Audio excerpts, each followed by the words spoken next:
here I have some grow bags courtesy of my mother-in-law, and here this one, they're very, very large. So this one's folded up, and that's how I'm going to fill it up halfway, and let the sun kind of expose it. Let the sun shine on the seedlings. So I'm going to fill it up with soil. And my plan for these two beds originally were going to be potatoes, but I haven't gotten around to it, and I have a lot of seeds, and I am just trying to grow as many things as possible. So what I'm going to grow is, in one bag, Kellogg's breakfast tomato, and sorry about that, in the other bag, Pruden's purple tomato, right in the center.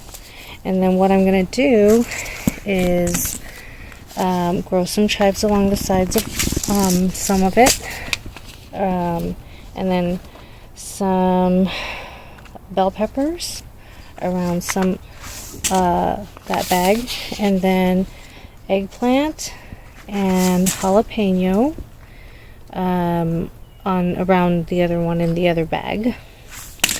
And then if I have time before it gets dark, I would like to plant some of these plants that are good for container gardening.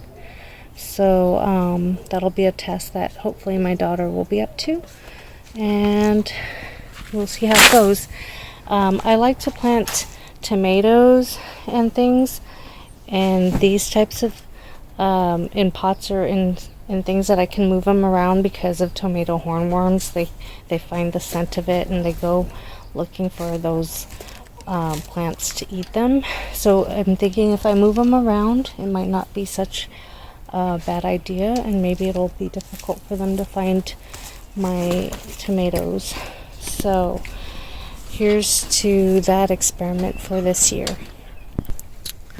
So here I have my holy basil, and it is just humongous. It's about 2 feet by 2 feet, and I'm collecting the buds to throw into the coop to freshen up the coop.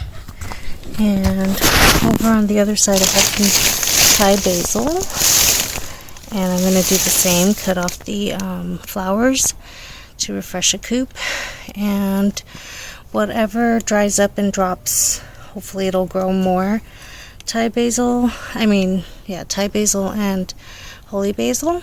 And then here I have the corpse of a marigold right there too.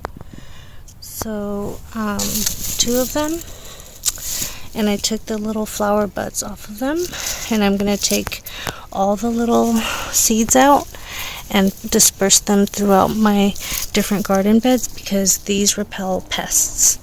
And ultimately I'm gonna have a flower garden somewhere. I just haven't decided where because my desire for edibles is greater. But when I'm buying seeds, I'm always looking for flowering seeds. So it's a fight against those two things. So in this grow bag, I grew some sweet peppers, carnival blend from Burpees, some seeds of change, heirloom jalapeno peppers, 100% organic, and Pruden's purple tomato, and over here I grew garlic chives on the edges, eggplant, Rosa Bianca on the other edge around here, and then right smack in the middle I grew some Kellogg's breakfast tomato. And the other year I grew it and some raccoon or something got to it, or possum, and that really was quite upsetting. Because I was waiting for it to ripen, and the same thing happened to my one pineapple that I grew successfully. I was waiting a few more days for it to ripen, and it was so fragrant, and something took a great giant big bite out of it. So that really is one of the upsetting things about urban gardening. but I'm hoping that someday it'll be a nice giant food forest full of food, and that enough that I don't have to worry about it. It'll have so much fruit that I'll just be they can't possibly eat all of my goods. So that's what I'm hoping, and I won't be so upset in the future. Here are my figs, doing really great. This is a really good variety, white Genoa fig, and I love the flavor. The other ones are not doing too hot with the winter. I'm trying to get it to focus, but it's not. And but it's not dying. Same with this here. I know it's alive because the tip has a little green bud, so that's how I know it's doing okay. Same with my other one. This is black mission fig. They're doing fine. I gave it extra mulch at the base of it. This one too. This is my Chicago Hardy. And the other day I was at Lowe's and I saw the Osborne and I wanted to get it, but I didn't. Not sure if I have room for them, so I'm gonna make room. Here's my 4-in-1 apple, and it's doing great. It's got leaves on the let's see, which one is this? The Granny Smith is doing great.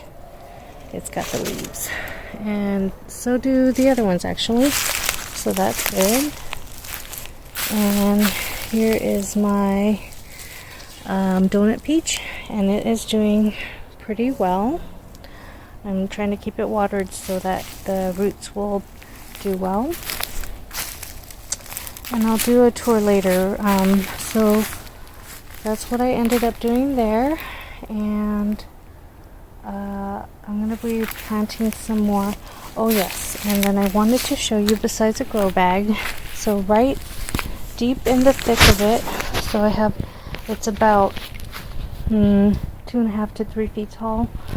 Remember I grew the 2 beds of onion sets? Well, we didn't fill this onion set completely. We threw some eggshells on top, and at the edge over here it wasn't full, so we added some tatsoi, so seeds, so hopefully that'll grow. It got some nice rainwater. And over here I planted a new garden bed, and in it are 3 rows of rapini, 3 rows of the Chinese broccoli. I forgot the name of it right now. And then 1 row of chives. 1 row of leeks, and then I just have chives on my mind because I just grew it in the grow bags. But 1 row of leeks, and then all around the edges we're growing some marigolds to try to prevent pests from growing. And so that's 1, 2, 3 garden beds plus 2 grow bags more of growth that I'm adding to this garden. And I hope to add more to my garden because I have the other 2 original garden beds, and there's one area that I was going to plant in, but it seems to be quite shady, so I'm going to look at it the next few days to see how much sun it gets. And so I'm doing all this meanwhile, because this whole pile of mulch needs to break down, and I can't wait for it to break down, so I'm gonna just grow right on top of it while it breaks down. And all this looks dry up here, but as soon as I kick it over, it's really moist underneath from the recent rains. See, I didn't water this at all. It rained about 6-7 days ago, and it's still quite moist underneath, so it's just going to keep breaking down.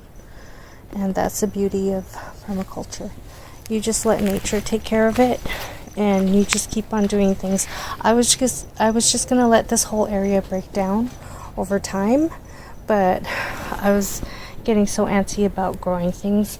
It's so exciting to try to wait for something to grow, so I decided to plant my beds while this stuff breaks down, instead of waiting for it to break down and never growing anything in it. So it's so exciting. From the onion sets, I've seen little tiny bits coming up here and there. It's hard to see right now, it's kind of dark. It's pretty late.